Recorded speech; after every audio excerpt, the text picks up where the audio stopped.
Hi guys, welcome to Unix you. ఈరోజు మనం మాట్లాడుకునే topic top 5 unrated re release movies. Number 5 Neninthe. 19 December 2008లో ఈ మూవీ రిలీజ్ అయింది. సినిమా ఇండస్ట్రీకి వెళ్ళాలి అనుకునే వాళ్ళు ఈ మూవీ చూస్తే అర్థమైపోద్ది.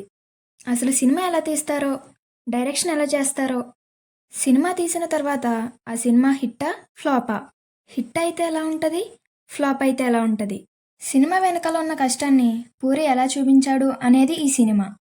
రవితేజ పూరి కాంబో అంటేనే ఎక్సలెంట్. ఆ ఎనర్జీ, స్వాగ్ లెవెల్ పర్ఫెక్ట్గా మ్యాచ్ అవుతుంది.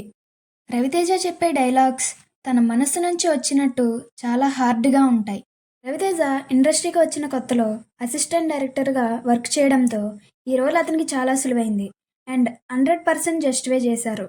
మూవీలో చాలా scenes Puri and Raviteja personal లైఫ్లోంచి తీసుకొని రాశారంట. ముఖ్యంగా డైలాగ్స్ సూపర్ ఉంటాయి. ఎమోషన్స్, ఫైట్స్, యాక్షన్ ఇవన్నీ ఉన్న అప్పట్లో ఈ మూవీకి యావరేజ్ టాక్ వచ్చింది. కానీ ఈ మూవీకి సపరేట్ ఫ్యాన్స్ ఉన్నారు. నంబర్ 4 సై. 23 సెప్టెంబర్ 2004లో ఈ మూవీ రిలీజ్ అయింది. సై మూవీ రాజమౌళిని యూత్కి బాగా దగ్గర చేసింది. ఈ మూవీ ఇప్పటికీ టీవీలో వచ్చిన ఆడియన్స్ ఈ మూవీకి అతుక్కుపోతారు. కాలేజ్ కుర్రాళ్ళు అంటే ప్రేమించుకోవడం, కొట్లాడుకోవడం కామన్. కానీ కాలేజ్ మీదకి వస్తే అందరూ ఏకమవ్వడం అనే కథని పర్ఫెక్ట్గా ఎస్టాబ్లిష్ చేశాడు మన జక్కన్న. ఈ మూవీలో జక్కన్న హీరోగా ముందు అల్లు అర్జున్ అడిగారంట. కానీ డేట్స్ కుదరకపోవడంతో నితిన్ని పెట్టి తీశారు. నితిన్ ఈ మూవీ తర్వాత చాలా మూవీస్ ఫ్లాప్ వచ్చినా సై మూవీకి వచ్చిన స్టార్డమ్ అలానే ఉంది. ప్రదీప్ రావత్కి భిక్షు యాదవ్గా నేమ్ వచ్చింది ఈ మూవీలోనే. జక్కన్న తీసిన అన్ని మూవీస్ కన్నా ఈ మూవీ బాగున్నా అనుకున్న స్థాయిలో ఆడలేదన్నారు. నంబర్ 3 బిల్లా. 3 ఏప్రిల్ 2009లో ఈ మూవీ రిలీజ్ అయింది. డైరెక్టర్ మెహర్ రమేష్ మూవీస్లో బాగున్న మూవీ ఏదైనా ఉంది అంటే అది బిల్లానే.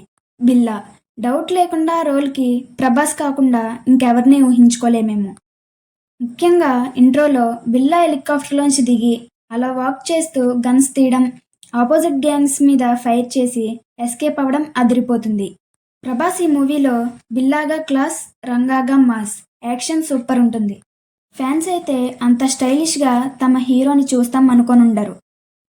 రాజమౌళి అయితే బిల్లా ఆడియో లాంచ్లో ప్రభాస్ ముందు బాలీవుడ్ స్టార్స్ కూడా సరిపోరు అన్నారు.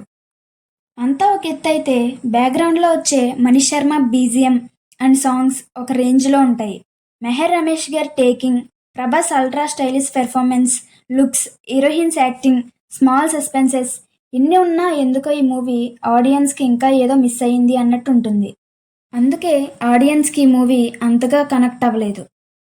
కానీ ఇప్పటికీ ఈ మూవీ రిలీజ్ చేస్తే మాత్రం టికెట్స్ లేకపోయినా బ్లాక్లో అయినా కొనుక్కొని మరీ చూస్తారు. Number 2 business man. 13 జనవరి 2012లో ఈ మూవీ రిలీజ్ అయింది. మహేష్ బాబు యాక్ట్ చేసిన మొత్తం మూవీస్లో కన్నా ఈ మూవీకి ఒక స్పెషల్ వైబ్ ఉంటుంది. ఈ మూవీ వచ్చినప్పుడు చాలామందికి ఎలా రియాక్ట్ అవ్వాలో కూడా అర్థం కాలేదు. కమర్షియల్గా ఓకే, కానీ పబ్లిక్ రియాక్షన్ మాత్రం కొంచెం మందికి నచ్చినా మరి కొంతమందికి నచ్చలేదు. మనందరికీ తెలుసు పూరి గారు తమ మూవీస్లో డైలాగ్స్ హీరోకి ఇచ్చే హైప్ ఒక రేంజ్లో ఉంటాయని. అసలు ఈ మూవీ ఇంట్రోనే హీరో డైరెక్ట్గా దిగేస్తాడు. దిగిన నెక్స్ట్ మినిట్ డైరెక్ట్గా ముంబైకి బాయ్ అయిపోతానని బయలుదేరతాడు. ఓపెనింగ్ సీన్ నుంచి క్లైమాక్స్ వరకు ఫుల్ ఎనర్జెటిక్గా ఉంటుంది ఈ మూవీ. బట్ ఈ మూవీలో కొన్ని మైనస్లున్నా మనల్ని కన్విన్స్ చేసిందంటే హీరో డైరెక్టర్ నమ్మడం వల్లే. ఇంకా మహేష్ బాబు అయితే ఆ టైంలో నెగిటివ్ రోల్ అనే చెప్పొచ్చు. మరి ఇంత నెగిటివ్ రోల్ అయినా సరే, అది కూడా ఫ్యామిలీ అండ్ ఫ్రెండ్లీ రోల్స్ చేశాక ఈ మూవీ చేసి ఆడియన్స్కి ఒక ఫుల్ ప్యాకెడ్ కిక్ ఇచ్చారు. అసలు ఈ మూవీలో డైలాగ్స్ అయితే ఒక స్పెషల్ వైబ్ ఉంటుంది. ట్రైన్ దిగినప్పటి నుండి ఎక్కడా హీరో తగ్గడు. తగ్గిన సీన్లో కూడా హీరోకే ఎలివేషన్ ఉంటుంది. సూపర్ రైటింగ్ అసలు. మహేష్ గారు స్క్రిప్ట్ చదివేవారు కాదంట, డైరెక్ట్ వినేసి చెప్పేసేవారంట. పూరి డైరెక్షన్ అంటే అట్లుంటుంది మరి.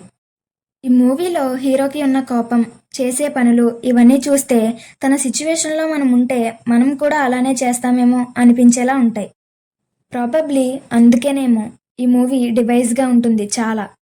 మహేష్ బాబు కెరీర్లో one of the special role అంటే ఇది కూడా ఒకటి. Number 1 orange. 26 నవంబర్ 2010లో ఈ మూవీ రిలీజ్ అయింది. ఆరెంజ్ మూవీ ఒక లవ్ స్టోరీ కాదు, it's a story of love. Hero నిజమైన జీవితం బ్రతకాలి అని అనుకుంటూ ఉంటాడు. అందుకోసం తనకు నచ్చిన పని చేస్తాడు. 'మగధీర' లాంటి బ్లాక్ బస్టర్ తర్వాత ఈ మూవీ రిలీజ్ అయింది. మూవీ ఇంట్రోలో చాలా సింపుల్గా వచ్చేస్తాడు చరణ్.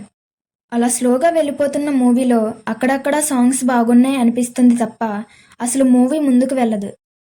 డైరెక్టర్ ఏం చెప్పాలనుకుంటున్నాడో జనాలకి అర్థం కాక చాలామంది కన్క్లూజన్ చూడకుండా బయటికి వచ్చేసేవారు.